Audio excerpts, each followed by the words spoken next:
नमस्कार, स्वागत है आपका हमारे यूट्यूब चैनल पर। बात करते हैं कक्षा 7 वर्कशीट नंबर 26 विषय गणित। 26 नंबर कार्यपत्रक पर 3 अंकों तक की संख्याओं का गुणा करने से संबंधित है। यहाँ पे आपके सामने हल कीजिए। पहला प्रश्न दिया गया 7 × 20। यहाँ पे 7 का गुणा 2 से × 10 को अलग किया गया है। तो इसी तरह आपको अगले में भी 6 × 5 × 10 हो जाएगा या 30 × 10 हो जाएगा, बराबर 300 हो जाएगा। तो इस तरह से आपको यहाँ पे आपको गुणा अलग अलग हल करना होगा। फिर दूसरे प्रश्न में आपको खंड क को खंड ख से मिलान करना है। 26 का गुणा 0 से करने पर 0 आएगा, 118 का 1 से करने पर 118 होगा, 9 का गुणा 16 से करने पर 144 होगा, 15 का 15 से करने पर 225 होगा और 180 का गुणा 10 से करने पर 1800 होगा।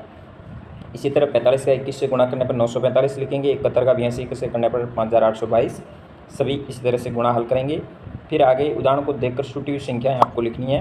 यहाँ पे आपको एक पैटर्न हल किया गया है। इसी तरह यहाँ पे आपको करना है 270 प्राप्त करने के लिए 2 के साथ की संख्या का गुणा करेंगे तो 135 लिखेंगे। यहाँ 3 से 90 का गुणा करने पर 270 होगा, 54 का 5 से करने पर 270 होगा और 10 का 27 से करने पर होगा। इसी तरह यहाँ 320 को आपको इसी तरह भरना होगा। तो अलग अलग संख्याओं को यहाँ से भरेंगे आप। 5वें प्रश्न में वस्तुओं के मूल्य लिखे गए हैं। यहाँ पे एक किताब का है, 30 रुपये लॉक का दिया है, 40 रुपये ताले का, यहाँ जग है 75 रुपये का, एक बाल्टी 120 और यहाँ पे एक गुड़िया दी है जिसका 100 रुपये कीमत। इस तरह से 5 तालों की कीमत क्या होगी तो 40 के हिसाब से 200 रुपये होंगे, 2 जगों की कीमत 75 के हिसाब से 150 रुपये होंगे और 3 किताबों का मूल्य 90 रुपये होगा। इस तरह से इस वर्कशीट के ऊपर कार्य करेंगे। बात करते हैं कार्यपत्रक 27 जिनमें 3 अंकों तक की संख्याओं को गुणा से संबंधित ये भी है। यहाँ पे आपके सामने 28 का गुणा 88 से करना है। तो आपको यहाँ पे कॉलम वाइज अलग अलग दिया है। जैसे 8 का 8 से करने पे 4 हाथ से लग जाएगी 6। इसी तरह 8 का 2 बार बोलने पे 16 और 6 22 हो जाएंगे। इसलिए 2 2 4 अलग अलग हो जाएंगी। अगली भी संख्या इसी तरह से करेंगे, फिर इन दोनों को जोड़ देंगे। तो ये गुणा से संबंधित सवाल है। इन चार प्रश्न है पहले के अंदर, इसका गुणा करना होगा। दूसरे प्रश्न में गुणा करने का एक और तरीका इस प्रकार है जो आप समझ सकते हैं। यहाँ पे क्षण वाइज अलग अलग किया गया है। जैसे 27 को गुणा 13 से करना है तो 27 के टुकड़े करने हैं। 20 के साथ कितने 7 प्लस है, 13 के साथ 10 + 3 है। तो इसी तरह पहला स्टेप आपको चरण 1 में इस तरह से अपनाना है। 20 और इधर 7 को दोनों को इधर कर देना है, फिर 10 गुणा कर देना है, फिर 3 अलग अलग कर देना है। फिर इस दूसरे चरण में आपको गुणा करना होगा। 20 का गुणा 10 से करने पर 200 होगा, फिर 7 का गुणा 10 से करने पर 76 होगा और 20 का यहाँ 3 से गुणा करेंगे और 7 का 3 से करेंगे। इस तरह से गुणा करने के उपरांत जो हल आएगा यहाँ 200 आएगा, यहाँ 17 आएगा और ये 60 आएगा। इस सबको इस तरह से जोड़ने पर आपको गुणनफल प्राप्त होगा, वही जो आप 27 का 13 से सामान्य गुणा करते हैं 351।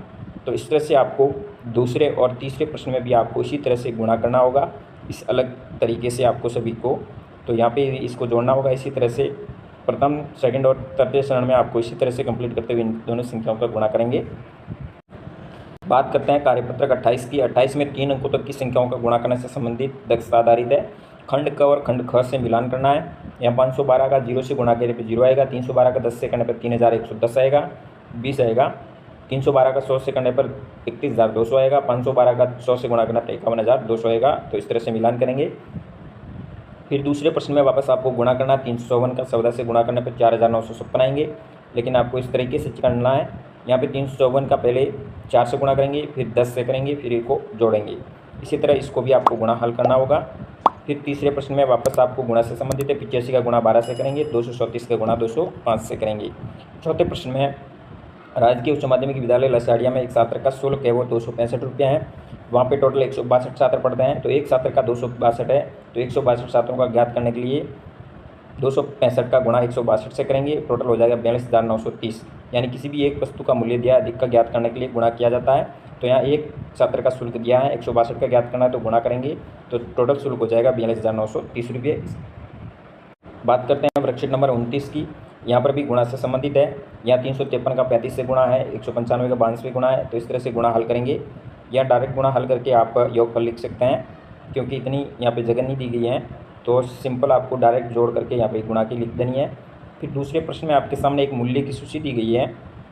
पुस्तक का मूल्य 35 रुपये, ड्राइंग बुक 45 रुपये, बॉल 25, स्केल 100 रुपये, छतरी 70 रुपये, फुटबॉल 70 रुपये दिया गया है। अब 3 पुस्तक का क्या होगा, एक पुस्तक का 35 है, 3 का हो जाएगा 105 रुपये, 4 फुटबॉल का, 1 फुटबॉल का 70 रुपये, 4 का हो जाएगा 280।